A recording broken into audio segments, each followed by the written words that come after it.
Okay, we're good. Thank you. Okay, tonight's agenda, we actually have to open with our public hearing. So we will say that the public hearing concerning an ordinance authorizing the issuance of by the city of Elkins of sewer revenue bonds in the amount not to exceed $250,000 to finance the cost of design, acquisition, construction, and equipping of additions, betterments, and extensions to the city sanitary sewer system. Is there anyone here for comment? If not, we will close the public hearing. And now we will start with the invocation, and that will be followed by the pledges of allegiance. So if you would, please bow your heads. Heavenly Father, we thank you for this day and all the blessings you have given us. We thank you for providing us the opportunity to serve the citizens of Elkins. We ask that you guide us in our decision-making as we strive to help our community grow. We also ask that you watch over and guide our country's leaders. In Jesus' name I pray, amen.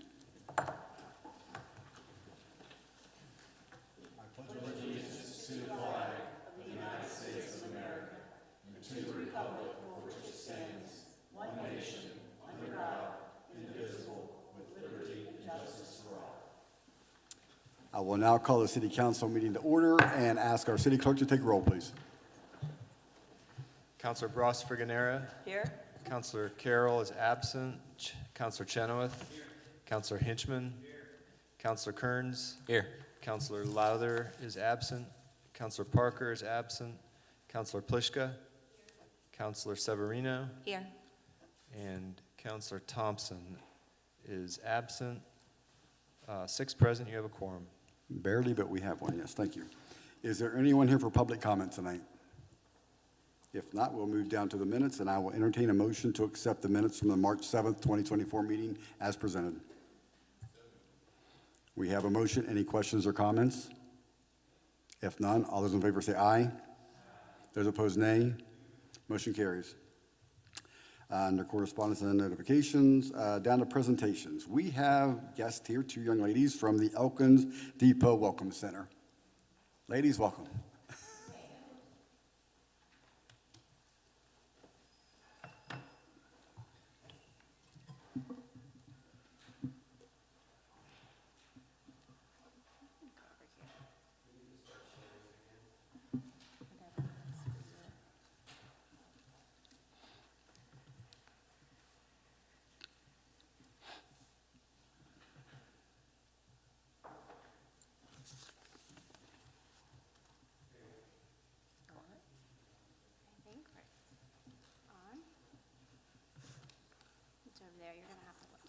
That's right.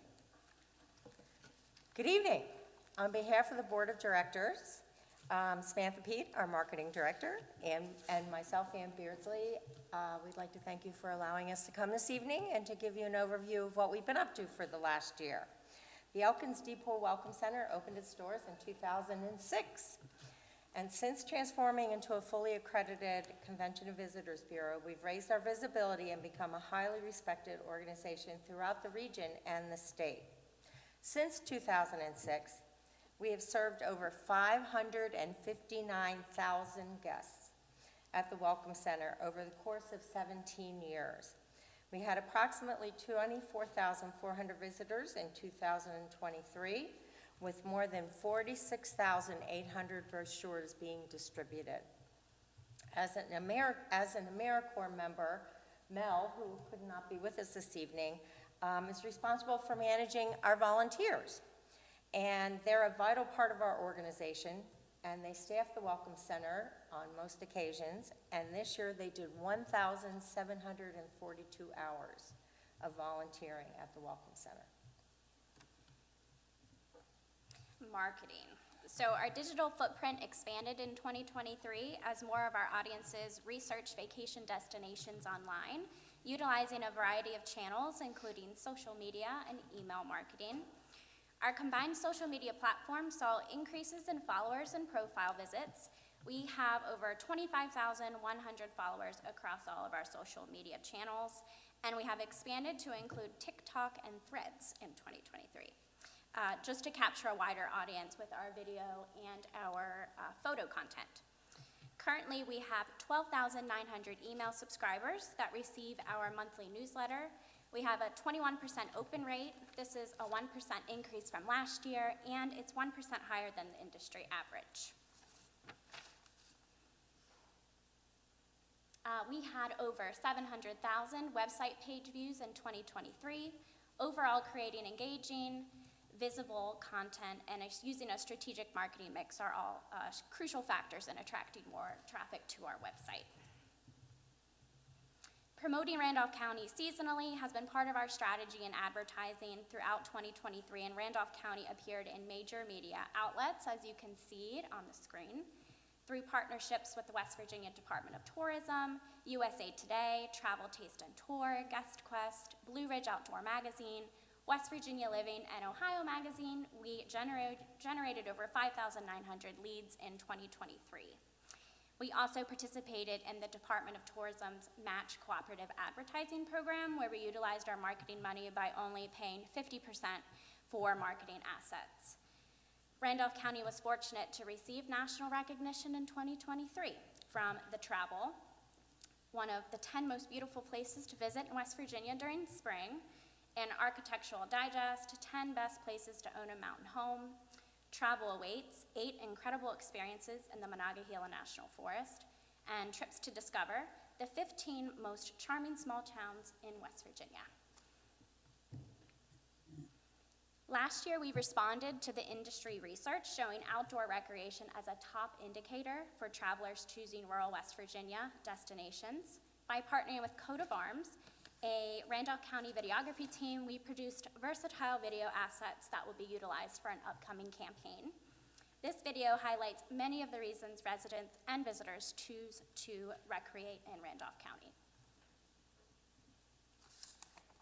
In addition to our video project, we've been busy behind the scenes developing a website enhancement that will allow us to beautifully capture and share the essence of Randolph County through carefully crafted itineraries. You can see on the screen here, I don't know if the screen is moving on. Oh. It's still on the marketing. Oh. Let me see.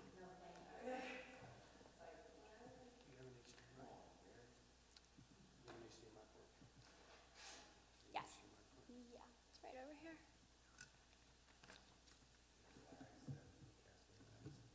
That's okay.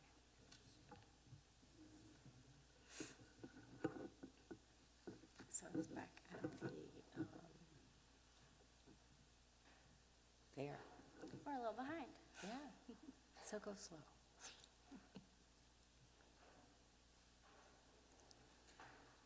Let's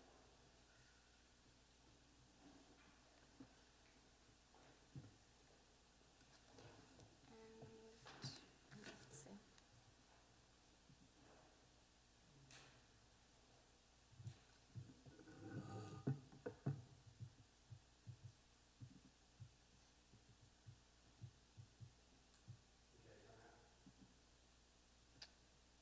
Yeah.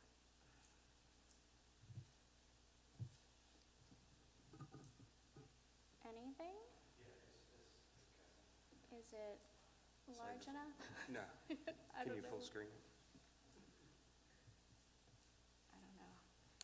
It just automatically went to that size. It changed. Oh, yeah. Thank you so much. Good. Yeah. So here's our advertisements. Yeah. A lot of publications, yeah. Here are the screenshots from our video that'll be launched here in the next few weeks. And then here are the screenshots of our itineraries they're live, but they are hidden to the public right now as we finesse all of the links and the Google Maps and things that are going to be part of that. So a little bit more about the itineraries. We're launching them, we're starting with about 10 to launch the campaign, 10 itineraries. They're gonna feature things to do, events to attend, places to eat, and tips for traveling around the county. Website users will be able to filter them by interest, so, and also the number of days they would like to visit, and they can filter by if they're interested in history, they're interested in the outdoors, or the arts. Each itinerary will also include a Google map that's easily added to one's smartphone, so they'll be able to venture from place to place seamlessly. Each itinerary is 3+ nights. We're trying to emphasize the fact there's simply too much to experience in Randolph County to only stay for a weekend. We are more than a weekend destination. So we're currently placing our final touches on this, and we'll be excited to launch that this spring, so stay tuned. Strong public relationships are essential to the success of Randolph County and the CVB. Being an advocate for tourism, building and maintaining relationships with community partners, and creating awareness of the role tourism plays in economic development are essential aspects of our business. Our participation in the monthly meeting of the Creative Economy Organization brings us regional recognition. Each year, our collaboration with the Department of Tourism, with West Virginia Hospitality and Travel Association and the West Virginia Association of Convention and Visitors Bureaus brings stronger relationships and recognition to our organization on the state level. Not only do we serve on 7 boards of directors and 11 committees, we help Randolph County tourist attractions with marketing funds and advice on creative marketing. The relationships we create in our community and regionally are the backbone of our success.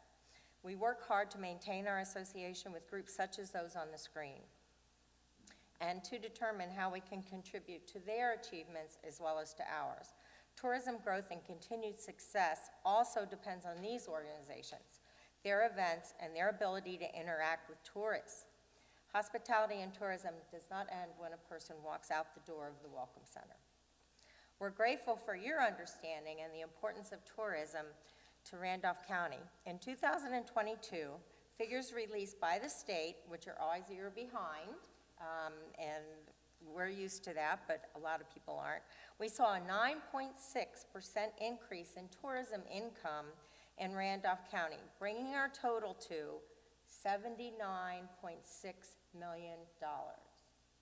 I repeat, $79.6 million, and increased our employment in the tourism industry to 902 people. This total income represents a 305% return on every dollar that we invest in tourism through the CVB. Work accomplished by the CVB literally affects the entire area. I want to remind you that every dollar that comes into Randolph County from a visitor circulates through the community 6 times before it leaves. As you will see from the financial statement in the annual report that you're about to receive, we work tirelessly each year to increase the tourism economy and are glad to see a rise in visitor spending again in 2023. Coming in 2024. So one of our biggest endeavors will be, of course, launching our itineraries campaign. We will continue to work hard to develop new itineraries throughout the year and work on a new feature video to launch in 2025. Hosting the 14th annual Ramps and Rail Festival is also on our to-do list. We invite you all to join us on April 27th at the Elkins Depot. Another thing I would like to mention that we're doing in 2024 is we are currently in the midst of a getaway giveaway that we're working with New South Media on, and we had one of the largest groups of people that signed up for that on the first day that it was posted. We have this week to finish off that campaign. We're going to be giving a couple or 2 people a stay in Randolph County, 2 nights at the Tiger Hotel, dinner at the Forks, the train ride to the High Falls, and the Gandy Dancer show, and they'll also have passes to things like the Beverly Museum, the Railroad Museum. There'll also be Indigenous Peoples opening at the Discovery Center, so we'll have time for them to also visit through there. Now, because of your continued financial and moral support, we've been able to operate at this level that we do, and it's allowed us to accomplish all these goals that you've seen this evening.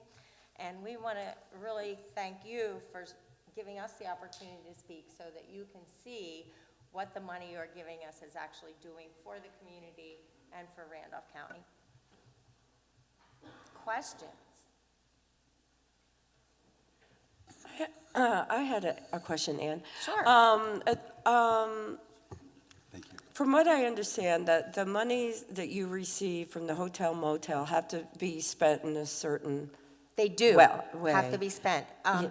There are rules and regulations as to how the money that we receive from hotel motel tax, we receive 1/2 of all hotel motel tax collected both by the municipality and the county. It must be spent in the following way. It must be a minimum of 40% must be spent on marketing. We usually spend more like 45 or so percent of that.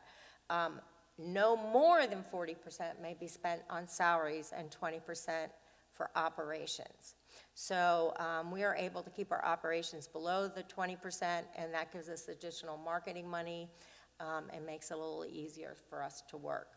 We do have to report to the state every year within 90 days of the end of our fiscal year, which is a new law that began last year. And so the same information that you're getting, plus additional information, they get at the end of each fiscal year.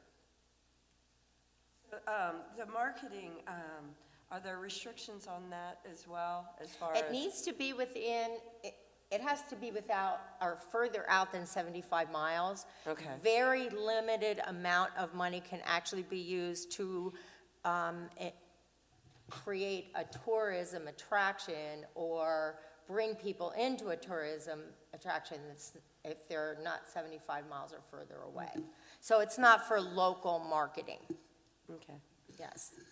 Because So like when we do Ramp Festival and we put something in the local paper, Right. that goes under the Ramp Festival budget and not through the marketing I budget. see.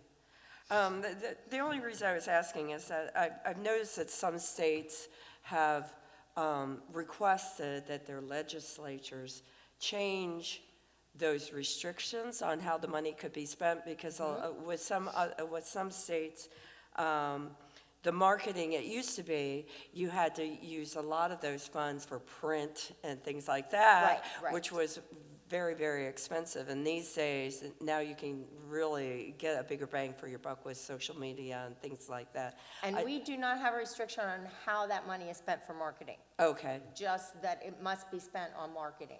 great. But So there's- any of the videos It could be, that yes, can all which be. the digital, of course, allows us to really stretch our Right, dollars. right, great, okay. I just wanted to make sure that you weren't Right, restricted. right. in And that way. actually, that law of how we have to spend our money came from, a lot of it came from the West Virginia Association of Convention Visitors Bureaus, because they consider that best practices. And so we wanted to try to make sure that that kind of expenditure was happening, and that, 80% wasn't going to salaries and 20% was going to marketing. So we were a part of helping the state make that decision. Any other questions? Thank you, for ladies, so allowing us much. to be here. Thank you so much.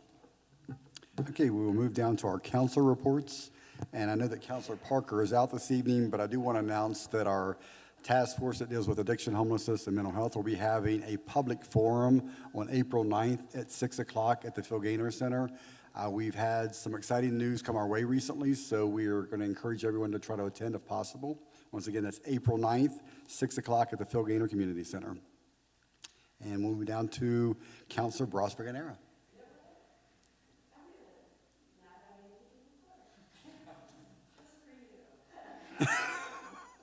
It's not my birthday, but thank you. It is. Yes, it is. I feel like I should say, Councilor Pliszka. No report. Thank you. Councilor Hinchman.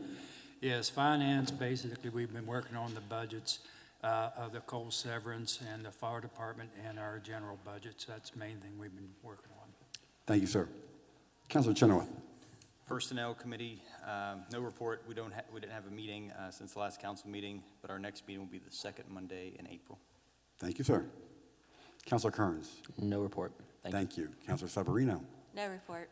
Thank you. Counselor Lowther is not here, but asked me to report that at the Parks and Rec meeting last night, the Parks Commission has voted to apply for a grant for paving of the walking track, but also to expand that to another trail that's going to go through the new industrial park area. So they'll have two trails, hopefully going after the funding for that. And secondly, there was a project that was brought to their attention, which is a wheelchair accessible swing by Aidan Lowther. He's taking point on this, and Parks and Rec agreed to give him up to $2,000, which is about half the cost of this, and he's going to try to raise the rest of the money himself. So if you see Aidan, congratulate him. That's very commendable. He is wanting to put a wheelchair accessible swing in the city park. Yes. And he wants to start with one and then grow from there. That's his goal. Counselor Carroll. Nothing to report. Thank you. Counselor Thompson is cruising, so he's out today. We'll go to the staff reports, and we have our chief wastewater operator, Whitney Himes.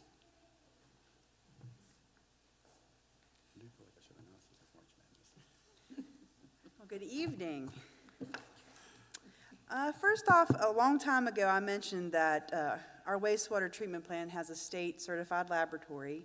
We run 40 clients around this area, generates a little bit of revenue and helps our surrounding community. We had our 2024 laboratory audit last week, and we passed with no deficiencies. That's very rare. Usually they gig us on something, so pretty impressed with our laboratory staff and how we handled that. In April, I have a few employees going to take the Class C collection course, and I have a treatment plant employee, Bill O'Mallow, that had received his Class 2 license. So still, I want my employees, I'm so proud of them, the way they continue to advance, and I have nothing bad to say about the wastewater crew. Wonderful guys. We're in the process of working along with the Water Board to look over the CEC negotiations for the joint water and sewer projects. And we're doing some lift station repairs throughout the city in-house. So we just got finished working on Barron, doing some electrical renovations, and we're working along with the street department on helping us get some roofs over our electrical panels outside. It's a mess standing out there in the rain trying to report on a piece of paper, and messing with electrical stuff in the rain is just not good. But we did have the opportunity to go on Wednesday to the Equipment Expo in Charleston. And as I was going through the vendors and talking to them about various things, they seen my badge and said, "Oh, the city of Elkins." And I was amazed at the comments that I got about what Elkins is doing and the opportunities that we're presenting just in a small expo like that. So you all should be proud of yourselves at the things that you're portraying out there for the state. People are starting to see it. So just going out there and talking to a guy about stainless steel ladders, he knew where Elkins was. So good thing. So, but any questions? Thank you so much. Thank you. Chief Bennett.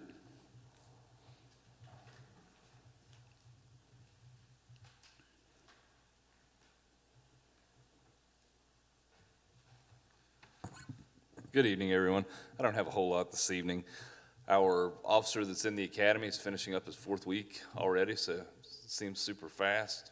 A couple more months, and we'll have him back and get him out on the street as a solo officer. We're testing next Saturday for 3 open positions, so hopefully we have a good turnout for that, and everybody does well on it, and we get a good list to go off of for eligibles. I found out Tuesday that the fielding for our in-vehicle cameras is going to be pushed back from the beginning of April to the end of April. We're missing the in-vehicle routers. They haven't been delivered yet, so we're hoping to get those very soon. The installer who's coming here to do them on site stopped in yesterday and spoke with us, so they have to come and do the installs before we can do the fielding. So we're hoping that we have everything done to where we can field them remotely by the end of April. The other thing that I have tonight is you'll consider Resolution 1739, renaming the police station tonight. And I just wanted to speak as to why that's an important item for me. The 2 gentlemen that we're wanting to name the police station after, Chief Robert Lilly and Chief Paige Marstiller, are both people who gave their lives in protection of this city. They were both shot and killed within a year of each other. Before I started here, I'd never heard those names. And I can bet that there's people sitting in this room right now that don't know who those gentlemen are or didn't know who they were until just recently when this was brought up. And when I sit and think that those guys made the ultimate sacrifice to protect our city, I have a problem with that we've forgotten about them. And this is our way of honoring them, showing them respect, showing respect to their families, and showing our gratitude for what they gave for our city. That's all I have, unless anybody has any questions for me.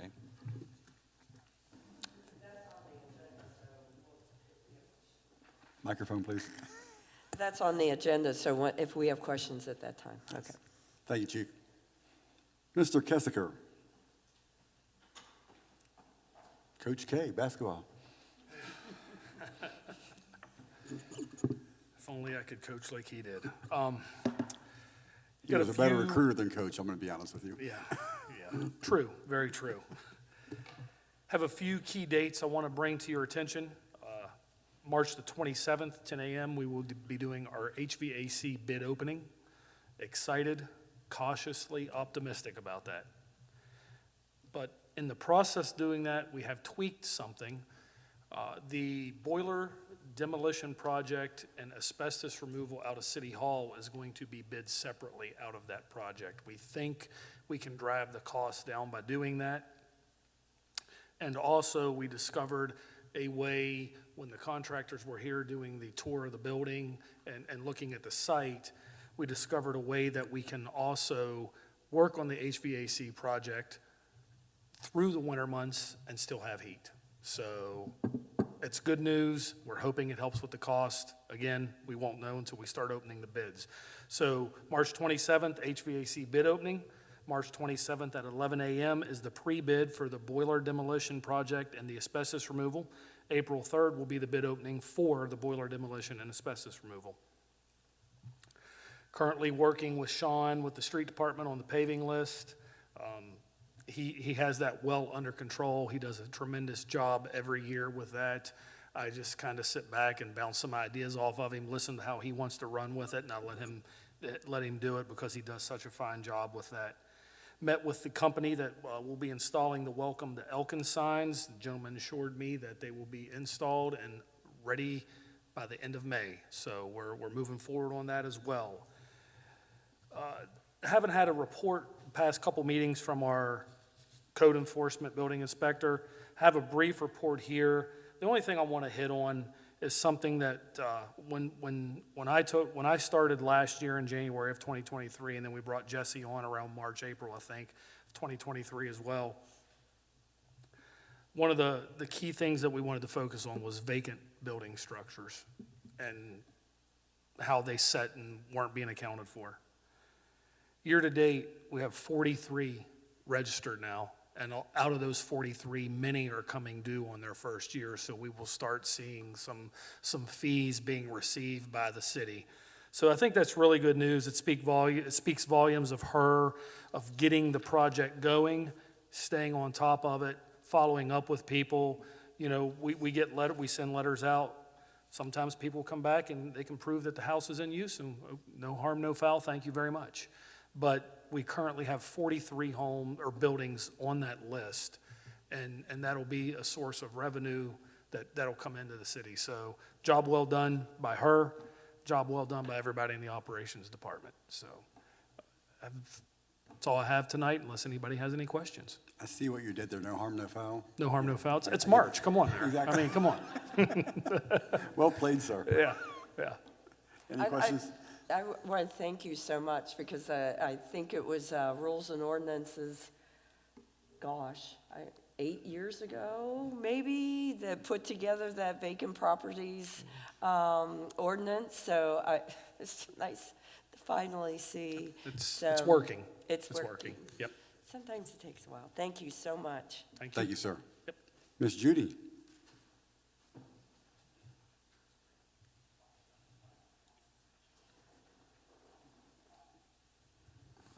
Good evening. In your packet, you have the reports for February. Does anybody have any questions regarding those? Okay, the only other thing I have is there will be 3 fiscal year 25 budgets to review tonight and hopefully approve. Rest assured, the admin officers are ready to take questions when we get to those. And that is all I have. Anybody have any other questions? And you can finally see light at the end of the tunnel, can't you? Well, yes, other than Ms. Roberts on a call that we know about today, just Okay. makes my life even a little more miserable, but it's okay. Thank you, Tracy. Chief Hines.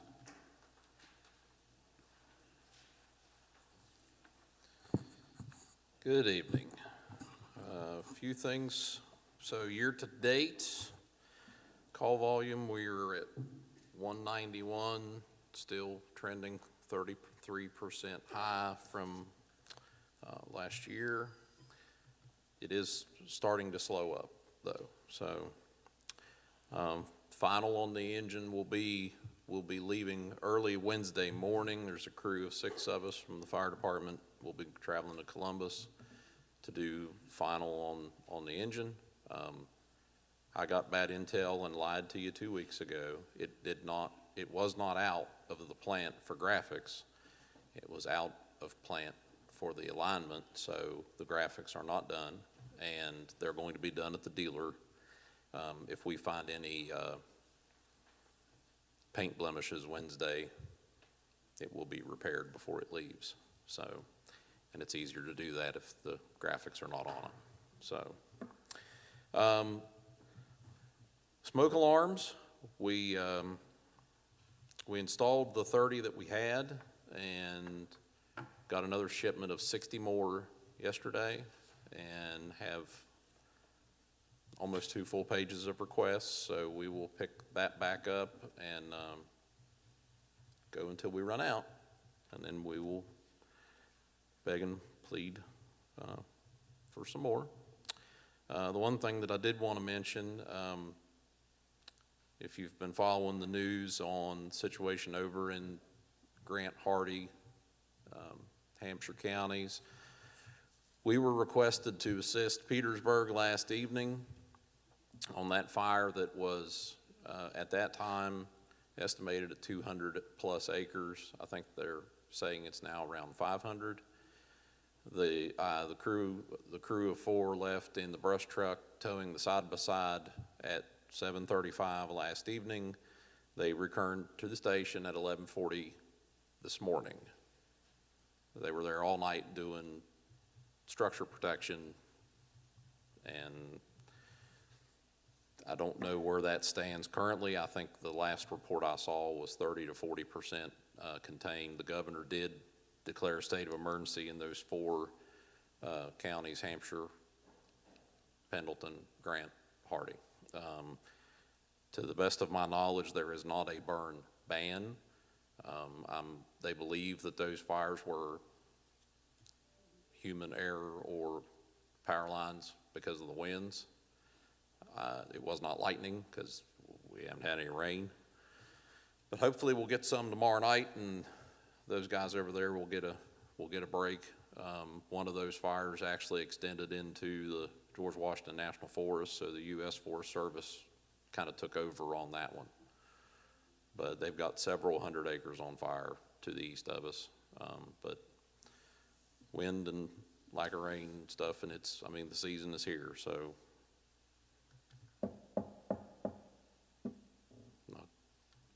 I don't want any that big ever, so that's about all I have. If anybody's got any questions. Thank you, Chief. And thank your guys for us, please.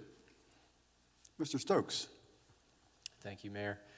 I guess the main update, I just wanted to let everyone know what's been going on, latest steps with health insurance for the July 1, the plan year starting July 1.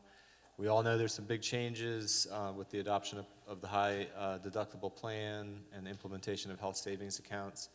I just wanted to tell you how hard Melissa's been working to really make sure, as the entire workforce understands these changes and what the options are, what's on the table and how it's going to work. So in addition to those all-hands meetings last fall, this week, she scheduled 4 different sessions, 2 in the morning, 2 in the afternoons, trying to meet as many schedules as she could. where she did a presentation about the changes and was also joined by, I believe it's Ryan, who's our AFLAC representative. And of course, it's through AFLAC that we're getting the health savings account plan administration through a partner company of theirs. But anyway, I think these were good sessions. Obviously, there's a lot of technical information, but I think people at least left with materials they could look at and knew they could ask more questions of Melissa. Another big difference from past years is that all employees are going to have to meet with HR during open enrollment, whether they're keeping things the same or want to change anything. And it's just another opportunity to make sure they really understand how the different plans work, and also some new offerings that AFLAC is bringing in that sound pretty good. I did want to say, Ryan, the AFLAC representative, during one of the presentations, I hope he said it in all four, he kind of commented, wow, you guys have good health insurance. And here he is, an insurance agent, and he said he would really kill to get off of his plan and get on ours. And he thought it looked like it gave really good value to the employees. So I hope he hit that point with the group all four sessions, because we know it's a strong package, but it's good to get that confirmation from someone who understands the field. And then finally, I'm sure the mayor was going to maybe mention this at the end of the meeting, but I just wanted to make sure, I'm not sure if the program of events for all of the Tigert opening session events went out to everyone. So I just sent it literally right now to make sure everyone has what's going on tomorrow and Saturday. But the ribbon cutting for the Tigert Hotel is at 10:30 tomorrow, and obviously everyone's welcome and encouraged to attend. And that's all I have for now, unless anyone has any questions. I don't have a question, but I have a comment for you, Sutton. I was out delivering birthday cards in the field today to some of the guys, and the feedback that I got regarding Melissa and how helpful she's been with the health insurance and even planning for retirement has been tremendous from the feedback that I'm receiving. So thank you for pursuing this. Thank you to council for approving us to hire an HR position, because we desperately needed that. And I mean, the morale in the field is much better now because they feel like they have a voice and somebody looking out for them. So thank you. Please pass that on to her. Will do. Okay, Ms. Roberts. Thank you, Mayor. Just one comment, and then when we get to the business part, if you have a question about anything there. That vacant structure ordinance has been around since 2011. That was one of the first things I remember doing as the city attorney. I think it got tweaked in like maybe 15 or 16 that allowed the code enforcement officer to register the property because people were not responding. So yeah, it's been around a long time. Thank you. Thank you. There's one thing I forgot to mention. Our new WENS mass notification service went live this week.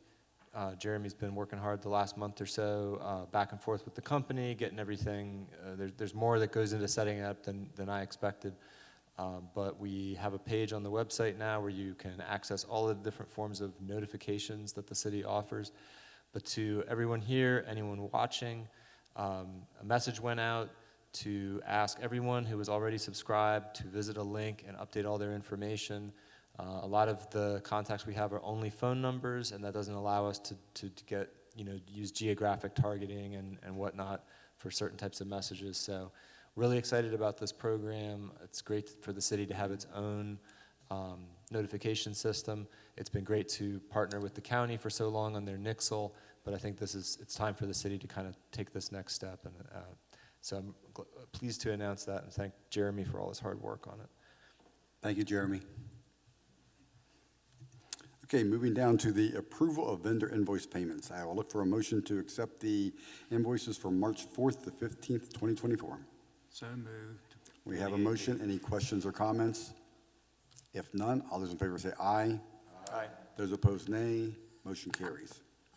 Under new business, ordinance 320, consideration on final reading of an ordinance authorizing the issuance by the city of Elkins of sewer revenue bonds in an amount not to exceed $250,000 to finance the cost of design, acquisition, construction, and equipping of addition, betterments, and extensions of the city's sanitary sewer system. This is the final reading. I will look for a motion to accept, please. So moved. I feel like I could do that one in my sleep by now. We have a motion. Any questions or comments? If none, all those in favor say aye. Aye. Those opposed, nay. Motion carries.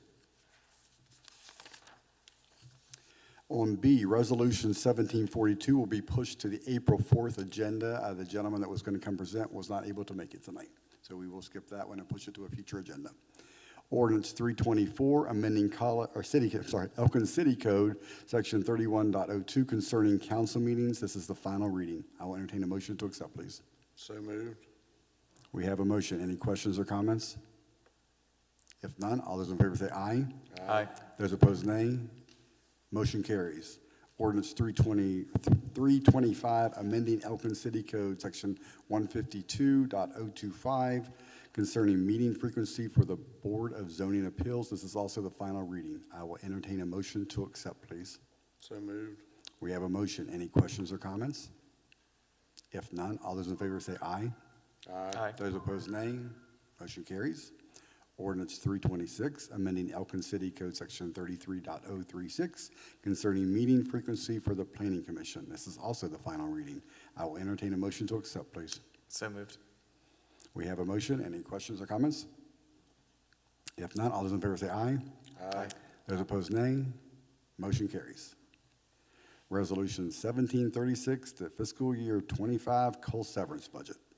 And I will entertain a motion to accept, please, unless there's questions. We have a motion. Any questions or comments? Can you give us a little bit of insight on that item, Tracy? Sure. So if you notice with what I have, we have a unencumbered balance, and that's basically a fund balance projected at $185,000 at the beginning of July. Projected taxes received is $20,000, and then the interest on the bank account for that at $2,000. So that brings a total of $207,000 in revenues.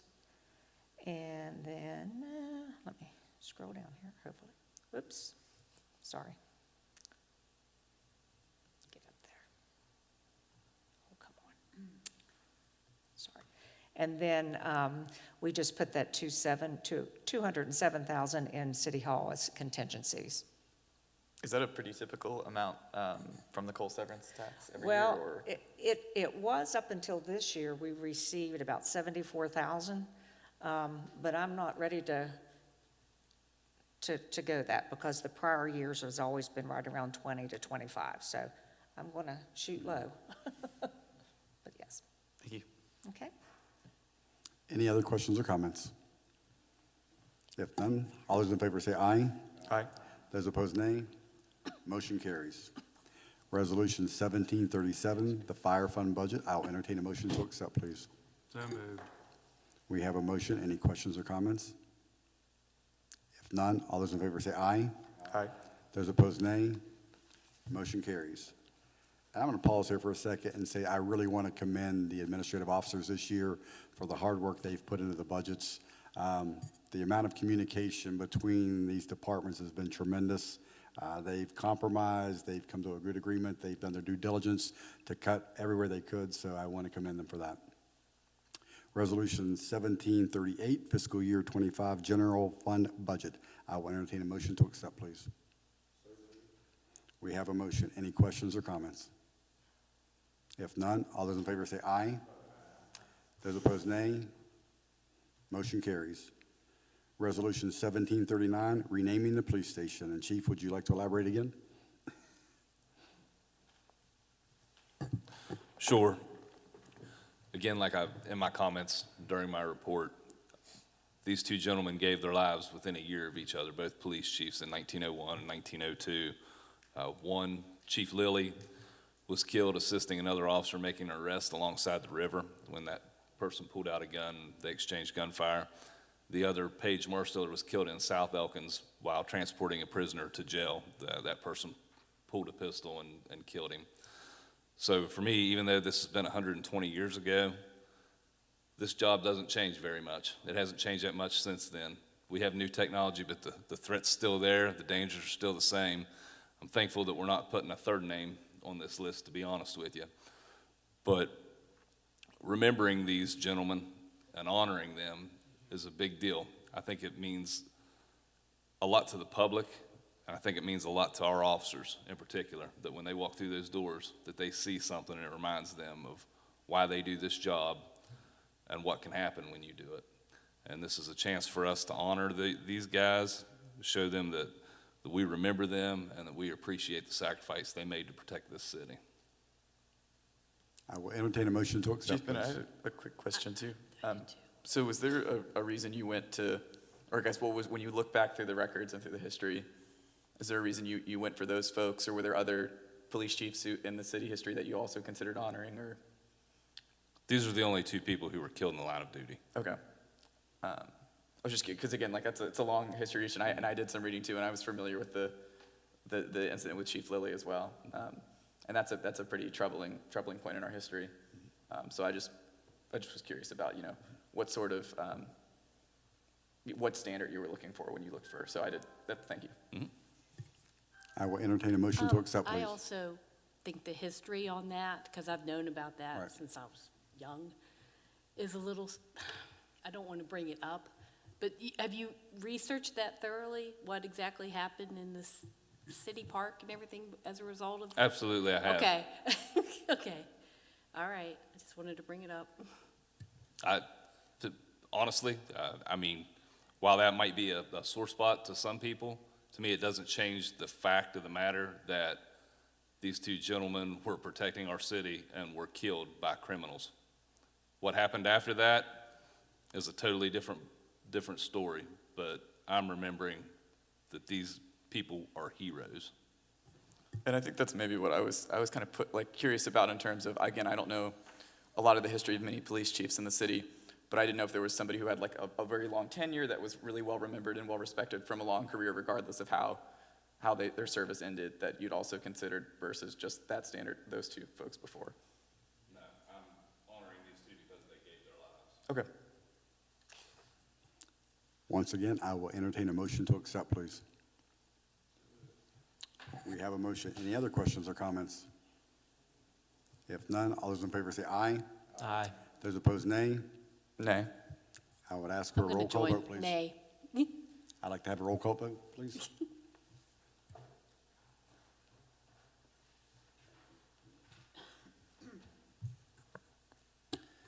Motion on the floor to accept Resolution 1739, renaming the police station. Roll call vote has been requested. Councilor Bras Friganera? Councilor Carroll? Nay. Councilor Chenoweth? Councilor Hinchman? Councilor Kearns? Yes. Councilor Lowther? Yes. Councilor Pliszka? No. And Councilor Severino? Yes. Two noes. Motion carries. Thank you, sir. Resolution 1740, eliminating a no parking zone on South Davis Avenue. I will entertain a motion to accept, please. We have a motion. Any questions or comments? If none, all those in favor say aye. Aye. Aye. Those opposed, nay. Motion carries. Resolution 1741, establishing terms of lease for reserved no parking in front of the Taggart Hotel. I will entertain a motion to accept, please. So moved. We have a motion. Any questions or comments? I think it was great to have that information, and that gave some really great insight to make a decision there, and it seems super fair and It does. reasonable for everyone involved. Absolutely. And the signs are up now. Yes. Okay, good. All those in favor say aye. Aye. Those opposed, nay. Motion carries. Down to mayor's comments. I want to start off by thanking Sutton for running the last council meeting and filling in for me. I attended the Upshur County Chamber Dinner. As you know, Robbie Skinner and I, the mayor from Buchanan, have a wonderful working relationship, and he typically supports our chamber dinner in Randolph County, so I try to, return the favor when I can. So it worked out this year. Thank you, Sutton, for that. I'm sorry that the admin officers kind of messed with you and sat in different seats, but I'm glad it worked out. So, last week I attended the National League of Cities in D.C. It's a tremendous conference where you have people from all across the nation coming together and trying to resolve issues. And the issues that we have in Elkins aren't necessarily unique. We're seeing them everywhere. I talked to a couple ladies from Supreme, Arizona, a very small mining town. They mine copper. That has a lot of the same concerns and issues that we're dealing with. Just a tremendous conversation with them. And then, of course, we have Hill Day, where I have to say I'm very impressed with the way our U.S. senators are looking at Elkins right now in a very positive light. So Whitney, I'm not surprised because I'm hearing it all the time. I mean, I'm glad you got to witness that, though. The feedback that I get from the other mayors, from the municipal league, and from the people representing our state, I mean, Elkins is very much on their radar right now. So I have to commend this council and our admin officers and our staff for that. We have some amazing employees right now that are backbone of our community. Sutton kind of already mentioned the ribbon cutting for the Taggart Hotel tomorrow. I'm very excited about that. I'm also very excited about all the other businesses that have chosen to invest over the years, the ones that have sustained their business for 30 to 40 to 50 years, and the new ones. And I hope they're able to fall and sustain theirs as well. I mean, we have such a variety of businesses right now that it's kind of an exciting time to be mayor and be able to walk around and see a lot of this. To squash some rumors, I was on a bridge with several people earlier this week, a couple of days ago, because we're starting a discussion about the Davis Avenue Bridge. We do not have a timeline yet. So I figured the rumors would fly when they saw me with 5 other gentlemen standing on the bridge looking at it. And we do have a meeting next Thursday. Our initial kickoff, our official kickoff is what I'll call that, to start talking about the design phase. Once we have information, we will absolutely make sure that the public is aware of the timeframes that we have on this. I encourage council to weigh in if you can. We're going to try to filter everything through one individual, probably Mike Kessiker is our operations manager. That way, Department of Highways, and I want to thank them so much for taking point on this for us. But I don't want them getting hit from so many different sides that they get confused. So I think it makes sense to vet all of our concerns and questions through one single point of contact. Mike has graciously been voluntold by Sutton. So is that accurate? Pretty much, yeah. No, but thank you for that. Like I said, I think it's exciting, but it's also concerning to me. That is a major artery in our city, in our community. Obviously, I was up under the bridge looking around. I have some concerns. I mean, if the number of people that show up are on that list, if they all show up on Thursday of next week, it's interesting to see what's going to happen because there's over 50 people on that list. So it'll be a party, I guess. With that, like I said, you guys know that I've coached basketball for several years. March Madness started today. So with that, I'm going to say meeting adjourned.